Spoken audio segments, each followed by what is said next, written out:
Mission TV, le miroir du monde. IDPS ya lelo tellement que ba oyo bazui yango, baza chance eloko pamba.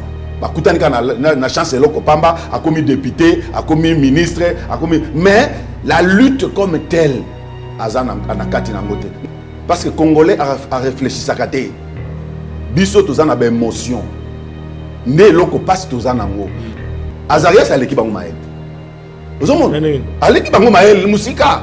Mais les Congolais eux-mêmes de souche, bah ils valeur en beaucoup côté. Yango moni bazo. Biso mo banamboka. Biso mo banamboka to bi valeur. Boye bi valeur à ma belé na bi noté. Ngana za mutu ya IDPS. Malgré IDPS, eza kokende na dérive. Ngana za mutu ya IDPS. Malgré IDPS, ezoyo qui la base té. Ezoyo qui la peuple té. Bazui ba français, na ba belge, na ba allemand, ba memi bango awa. Comme ça paradis. Awa bokoya siko bwa kangunda.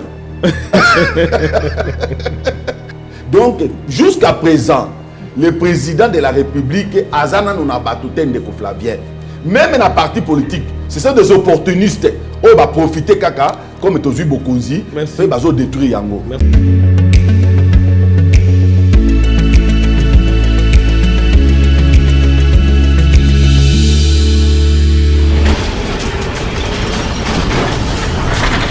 Ma Mission TV, le miroir du monde. Mbote les sous nabino bandeko bozuli baku ya kolanda émission nabino émission en population émission nabino oyo bomesana kolanda yango na bandeko nyoso bazomi libanda ya mboka na pesa ka lokumu nabino po ete bozala ka ebele boko landela basango ya Congo na pesi mbote na antenne to kundola na Canada na pesi mbote na oyo bazomi na États-Unis na Californie na pesi mbote na ba o bazomi na Europe mobimba na kotanga France Belgique Allemagne Londres bozali mboka ebele miso na tanga te bandeko basiliki na kolobi vous allez belé en Afrique, na Sénégal, na Mali, na Gabon, na Ouganda, pourquoi pas na Rwanda, vous avez Rwanda biso, bandeko balandi na République démocratique du Congo na 26 provinces, vous allez connaître chopé à Kinshasa.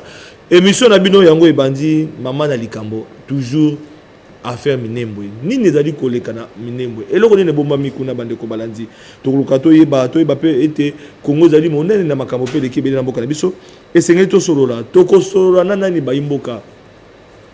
Mbuba isali mikolo belé ba moi ebele to komituna akenda wapi mouvement citoyen le peuple d'abord ekufa loko la facture du pouvoir à la kakina population le peuple d'abord ngo to comprendre était dans mouvement citoyen PC kufi apôtre dangena benga prophète apôtre Omba Seke oyo bo mesana ka kolanda ebande ko balandi to kundolié akolobate batie mai na munoko asi allié yango to ko loba souste ye on a liboso na bino mais bon c'est ba été confinement pe mikolo belé to l'équipe va 4 mois pratiquement 5 mois apôtre azomo na té est-ce que bangi ka coronavirus éviter mbote apôtre Omba mbote ndeko Flavien mikolo belé na sina lobi mingi omona na raté té otika bango na posa et comment na ngai exact parce que nazaki na mboka té nazaki na libanda mboka na kanisi émission en suka to salaki na mois de février nde nazwaki pepo kokende kotala libota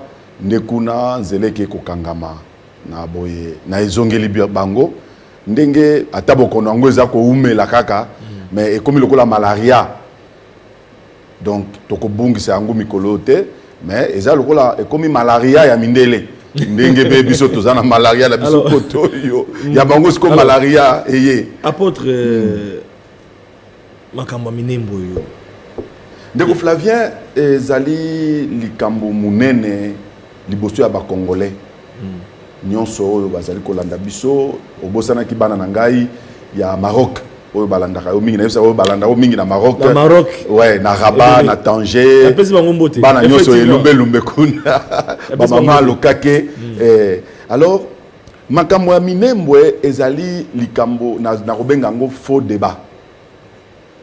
débat dans le sens que lolenge oyo minembwe ba Congolais to ba imboka bazali komemela yango c'est comme si minembwe ezali na superficie ya République démocratique du Congo mobile non ezaka moi litanga ya mboka na kati ya mboka bandeko oyo bazali na kati ya minembwe eloko aliboso bazali bandeko na biso malgré toyebi bandeko ba banyamulengi Non, il n'y a pas de tribu lingue. Ça, je dois être sûr. Ça voulait dire que tribu wana ezalité. Mais il y a quand même mikolo leka ndenge na lobaki na ndeko moko na France na lobi première vague ya bandeko na biso e yaka na ndeko Nyamitaba oya yaka na 1930 nde oyokaka ayaka na akswana kana mokonzi na ye na Kigali nde ayaki na vague ya batu baki ovanda na Masisi. Deuxième vague ezali vague tango tozwi indépendance na boye tozaki Congo Rwanda Burundi et tango biso tozwi indépendance ba soda na biso o bazaki na Burundi o bazaki na Rwanda ba telemisi drapeau ya Congo kuna parce que partout ezaki drapeau ya Belgique de bando pepa et puis le yembo ya hymne national to bando yemba ezaki Brabanson c'est-à-dire hymne national ya ba Belge et tango bango ba tie drapeau na biso Congo na Rwanda pe na Burundi et ba commando belge bazali kuna ba yebisaki bango que non awa bango bazwi na indépendance te so tali même na kati ya indépendance biso na ba Rwandais na ba Burundais tozwa ki tango moko te et puis tango ba ye ko senga ya bango indépendance entre autres Kigali 5 na presse Roi Kasore ya Burundi oyo ba boma na hôtel Pagidas na Bujumbura ne esika oyo ba belge ba ye ko armée les Hutus étaient babengana Subatusi. Et c'est ainsi, en 1960, dans la 61 wana, de deuxième vague. Et hier, ne baoyo sikoyo, Asher Alingaki était comme loi et lobby que il faut ezala 150 km na lieu de départ. Il y a pays nabino d'origine, yango batunaki moi Milenge qui est mon ami, na sombanda kuna zananda kuna Uvira. Nakala Mabenge, ce que j'ai dit là. Oui, parce que ça Koufa, moi Milenge, ma bana na ebnyo so ba ebingai, nazana ndako wana na Uvira, nde apesa bango na plateau lenge, na colline lenge. Et kuna ndiko batu suki akomi na Uvira. Siko minde zopela kuna nde batu naka. Banani baza kuna balobi batu ya Mulenge. Banya Mulenge. Banya Mulenge. Donc batu ya Mulenge. Mulenge ndandi ma batu wana kuna. Bamusu bakenda na Masisi, bamusu bakenda na Moba, nde aser à Panza Bango. Moi-même j'ai des images. Alors le lobe congolais. Oui. Non. Donc tu peux sa raison. Non. Joseph Kabila, oh le loba était Banyamulenge baba ndeko na biso. Félix Tshisekedi de lobi baza bandeko na biso. Mais papa, loko langai to botana Bango. Le problème, ce n'est pas là. Donc, Baza va congolais. Oui, Baza va congolais. Malgré Baza va congolais. Ata Baza souche. Parce qu'il y a des Congolais souches. Oui. Et les Congolais. Des gens comme belge, comme français. Oui, Bamsou Baza pas français, Bamsou Baza pas belge. Congolais. Obama. Kenya. Asa Kenya. De père. Donc, mais mère. C'est un faux débat. Donc, c'est un faux débat. Maintenant, comme communauté Longwe, président de la République. Non. Ali Banda Mboka. Yoka. On répond de Wana. Ils ont polémique et Salima. Yoka la Ebsayo. Oui. Bandeko na biso, le Congolais d'origine rwandaise. Bayebi valeur ya Mboka oyo. Bayebi valeur ya kei ou biso to yamba bango. Mais les Congolais eux-mêmes de souche, bayebi valeur ya Mboka te. Yango moni bazo biso mo bana Mboka. Biso mo bana Mboka to bi valeur. Boyebi valeur ya mabele na bino te. Omoni lelo bakozo ba Congolais nyonso ba memba bango na Europe, ba pesi bango Belgique, ba pesi bango France. Ba memi biso nyonso ko batiki ba immeuble to côté na ba immeuble wana. Bazui ba français na ba belge na ba allemand ba memi bango awa comme ça paradis awa boko ya siko bwa kangunda boko ki makuda parce que c'est un faux débat oyo tokoki ko papa combien de bato ya bandundu bazwa bokonzi ba boshabe bazali ba ndeko ebele ba nani oyo ndeko bazebele na bandundu mais basala nini na bandundu rien même goudron ezate même ça de nani morgue ezate mais bazo banga nini parce que je sais que au moment où bato ba lokola bandeko na biso wana comme ba yebi valeur ya isika oyo lolenge ba yambi bango balingi bafanda esika moko ya kimia po bayebe ete Congo eza mboka ya kimia. Tolongo na situation on a posé question parce que il y a polémique nalingi o répondre likamba minembo ekomi commune rurale esali polémique mokonzambo kazala kité kozonga alobi ayeba kité mais mokonzambo ka bien ibeti esali polémique na côté mosusu Martin Fayulu onga tunaki mutuna mona mboka Martin Fayulu na point de presse alobi ke mboka ba gérer ngo bongote et que esali ma bongote a condamné a mikipe ko expliquer alors nous y tonenge moko tout récemment devant peuple il faut Azaré Souroubewa on a interpellé déjà dans le parlement il faut qu'il ne répondre alors yep dikamaza ko expliquer ngo abi etalaki était alors Congolais ont comporté occuper sa position na yo tout le monde la décision non position nanga ezali eza faux débat parce que Congolais a réfléchi sakate biso tozana ba émotion né loko passe tozana ngo nous réfléchissons par émotion et tozanga quand même makambo koloba les muzito les Azaré Souroubewa non Azaré Souroubewa ko tuté nani oyo pour nous protéger non nazo protéger était pour l'équipe bango mael Azaré c'est l'équipe bango mael ozomona l'équipe bango mael musika tango bazo signer ba matata mponu nde babanda ko sala ba document wana ndeko muzito azaki wa akutaki yango te pourquoi baboyaka ko signer te même Ndeko Fayulu il était dans le parlement non tant que débat wana yo salima na parlement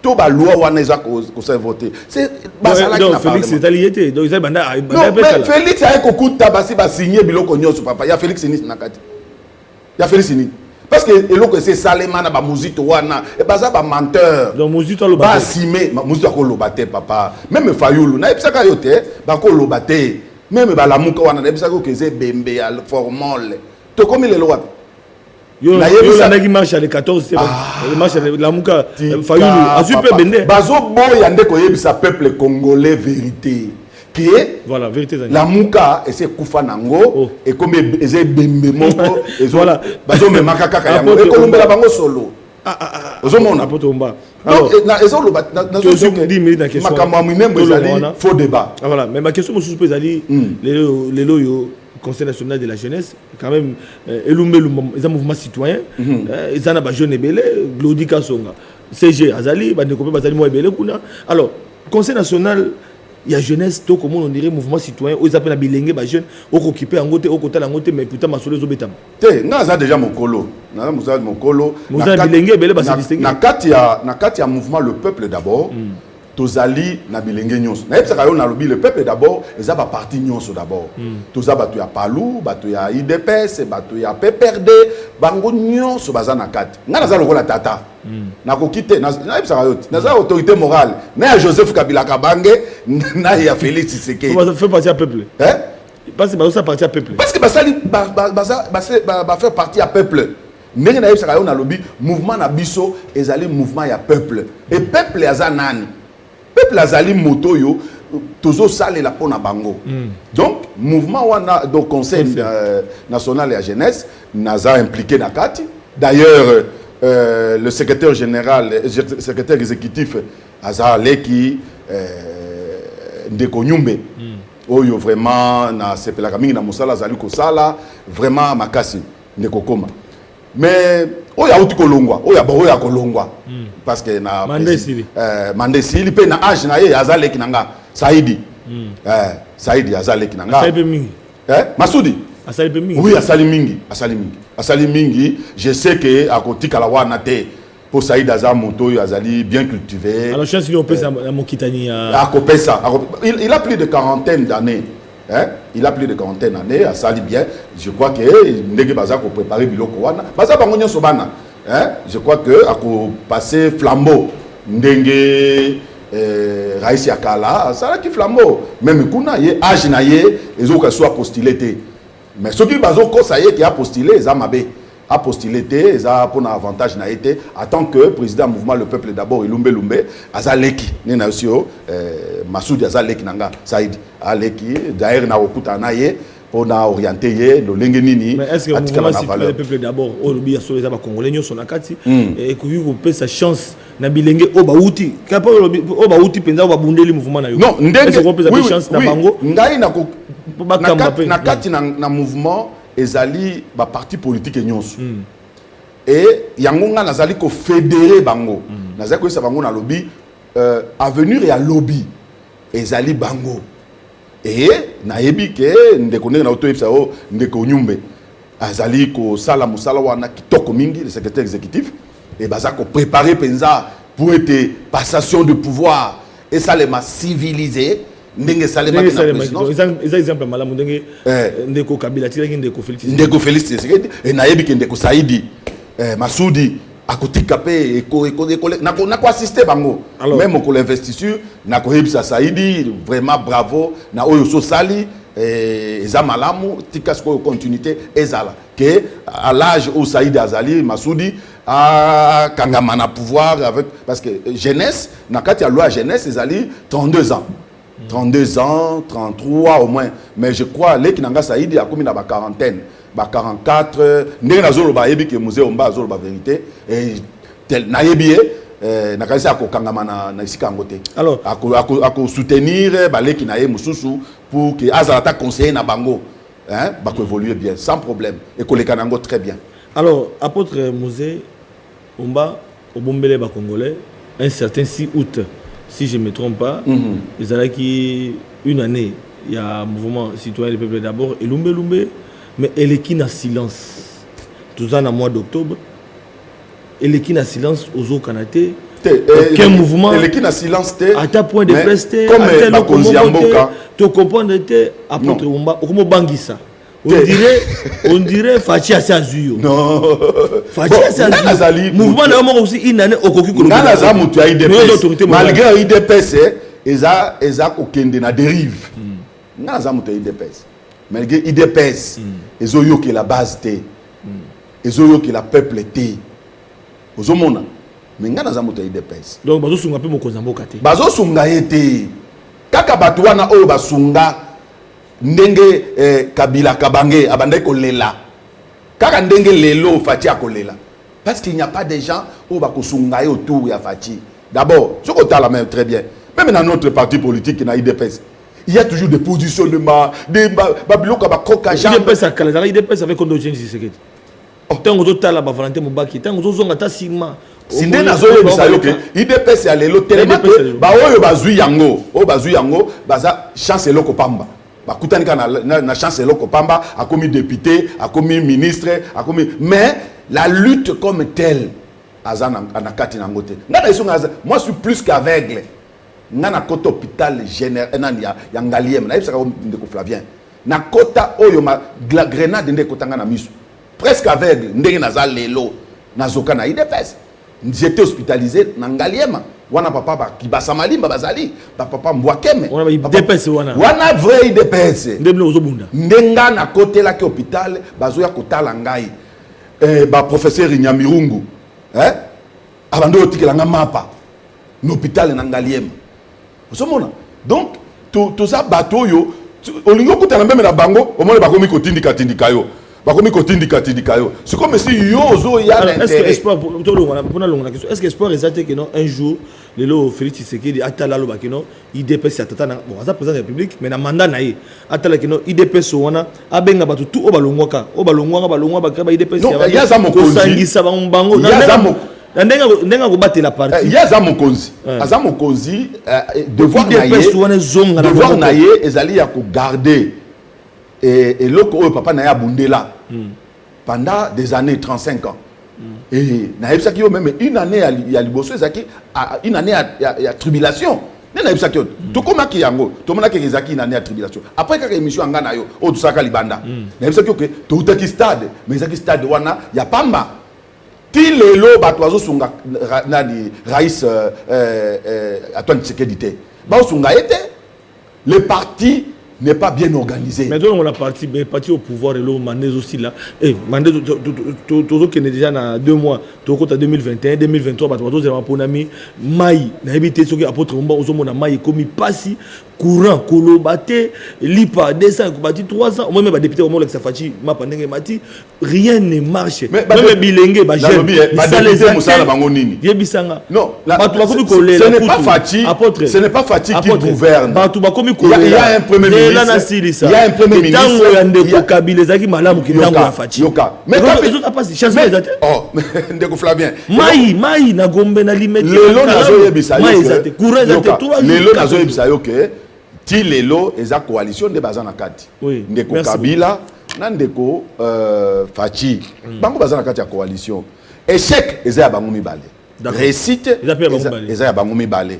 Ne loko bango ba collaborateur na bango bazo comprendre te même ya IDPS ba collaborateur ya IDPS bazo yeba te que échec eza ya bango mibale na batu ya PPRD wana na batu ya kasi yo pe mouvement citoyen mo le PP d'abord za lokwa boussole pona korienter ka Fachi oza pe ancien IDPS pona ko talisa kino ke bana ko sala yango olobali kamba ba prisonnier na makala mais après si manayo batu bakufi batu ekomaki makambo olobaka ozaki lokwa tableau de bord boussole ya kolakisa Fachi mais oui mais olo basusu te non le problème ndenge na auto sa corona nazalaki bloqué na Belgique voilà na kutaki koloba oyo ezoleka na mboka te en distance ozongi sikoyo na zongi sikoyo le problème c'est quoi le président de la République Raïs azoluka batu ndenge prédécesseur na ya lukaki donc jusqu'à présent le président de la République azana nona batu te ndeko Flavien même na parti politique ce sont des opportunistes on va profiter kaka comme tozu bokonzi et bazo détruire yango. Merci beaucoup. Nde yango ezala bato ya PPRD donc FCC na bato ya cash bango nyos bazo kende la libulu. C'est pour te dire que au moni lokola ndenge na yebisaka yo au moni mouvement na biso ezana kiti oyo kiti oyo ezana makolomi sato 3 pieds 4e pied ezali peuple nde basimbeli bango. Voilà, le peuple d'abord. Le peuple d'abord. Bango bakanisa ke suka za député pour ateka ndaku na ye. Aza député pour non peuple nde avota yo. Merci. Na même na bokonzi mboka. Ovandi na kiti oyo, toza na thermomètre. Thermomètre ezo lakisa makambo loba na biso.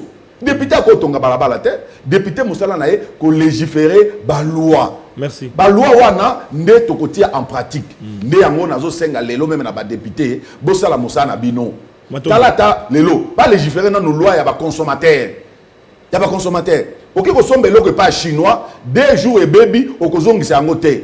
Chinois akobengela yo un lieutenant, un général. Yo général oya kolobela chinois pour na congolais. Siko makambo minembo papa ne yango moni hein. Makambo minembo eza faux débat. Eza biloko eza belé awa même na Kinshasa oyo la ba congolais bazo kosala te. Bazwa ba mandat ndenge na ndenge. Ata école ya pamba batonga na ba commune na bango te. Est-ce que ba botama? Merci beaucoup. Bongo to pesi bango bazwi est-ce que akovanda. Batonga école te. Batonga nani te. Batika bango batonga.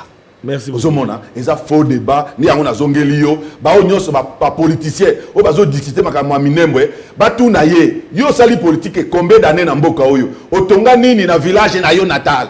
Voilà. Bino bolobi ke ya na minembwe ezali ya bango te. Mais bango bazonga batonga ba vanda. Pour ba moni au monde ba bini partout nazo mona vidéo zoleka bana na ngai parce que baza bana na ngai to bota na bango grande sœur abota na bango ngai moko tozana bana na bango voilà donc, ça veut dire que lelo okiko ko minimiser intoxicité parce que to boti na bango merci bazwa même ba maman na bango nde yango eza faux débat oyo bango bazali ko lukela biso batika ba faux débat tuna ba politicien nyoso ko yambawa yoso tonga na mboka na yo osala nini na mboka na yo osala nini balabala merci tuna bango batika banyamulenge kimia soki bakotonga batonga TV zangunga matondo mingi na apôtre na musée Omba oyo andimaki koya ko répondre après mikolebele bo constater après 6 mois ya 8 mois alors ba réfléchir na basi ke akobanda ko réfléchir pour na oitali le peuple d'abord tokutani lobi na invité mususu pour na beta masola Congo pourquoi le mabota na bino matondo mingi merci.